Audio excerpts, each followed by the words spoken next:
E aí, pessoal, praticamente estamos na última parte do seu TCC, ou seja, o resumo. O resumo é o anzol. Aí você me pergunta, pô, professor Leandro, mas por que o anzol? Gente, pensa o seguinte, abre qualquer artigo científico, qualquer TCC, qual é a primeira parte que aparece para vocês? É o resumo.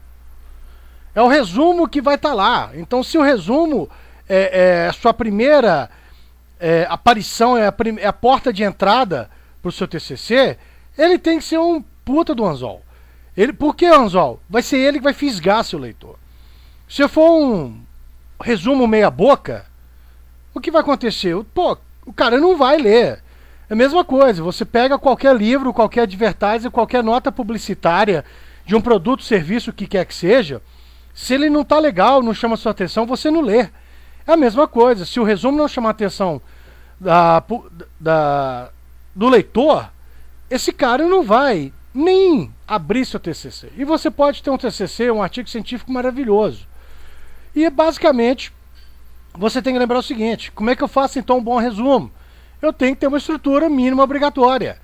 Tem muita gente que faz resumos que são fala, mas não fala. O cara fala muito do que a importância, mas não fala necessariamente quais são os pontos mais importantes. Ou seja, quais são os 3 pontos mais importantes que devem ter obrigatoriamente dentro de um TCC, de um resumo de um TCC.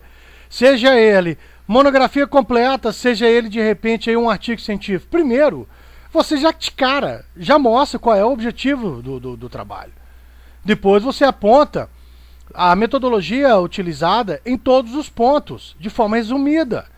Não se faz, em hipótese alguma, citação dentro do resumo. Não é o local de se fazer citação.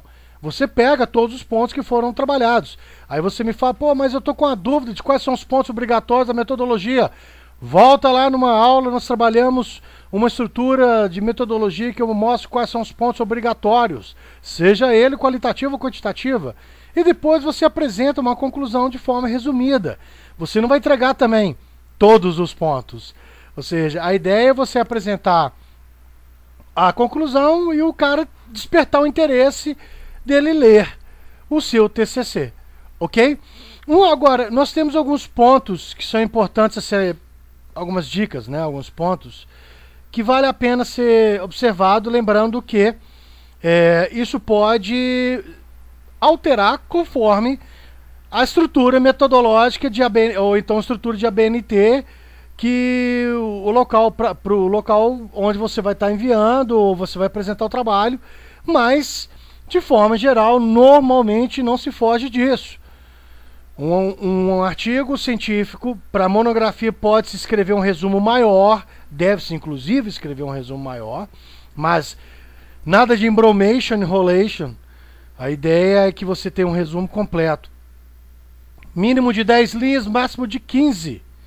Para um artigo científico, espaçamento entre linhas simples. E lembrando que o abstract na língua inglesa, ou caso seja na língua espanhola, para onde você estiver enviando, ele é opcional em trabalhos de graduação, nem sempre obrigatório. Ok? Mas, lembrando, deve-se seguir a modelagem que está sendo solicitada a você. Mas se você tiver que apresentar um abstract, que é o resumo na língua inglesa, obrigatoriamente ele tem que ser uma cópia fiel ao seu resumo. Ele não pode ser algo diferente, o abstract falando uma coisa e o resumo falando outra. E caso você vá usar algum tradutor eletrônico, depois dá uma olhada, dá uma revisada, porque tem muita perda são pouquíssimos. Eu particularmente ainda desconheço tradutores eletrônicos que vão conseguir fazer uma cópia fidedigna, uma tradução fidedigna, ok? Muita atenção nisso aí, faça um bom resumo, que esse resumo vai ser a cantada, vai ser o seu anzol, para que o leitor de fato vá ler todo o seu trabalho.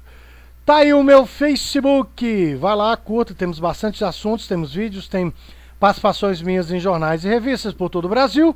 E tá aí o nosso canal do YouTube, onde você pode se inscrever para você ficar a par de novidades. Nossa próxima videoaula, vamos falar um pouquinho, dar algumas dicas de como você deve fazer, como você vai preparar a apresentação para a banca e depois como é que você vai se preparar você para também estar à frente de uma banca de TCC ou também de repente aí uma banca de eventos, de congresso ou de um bom paper. Até a próxima videoaula e a gente se vê.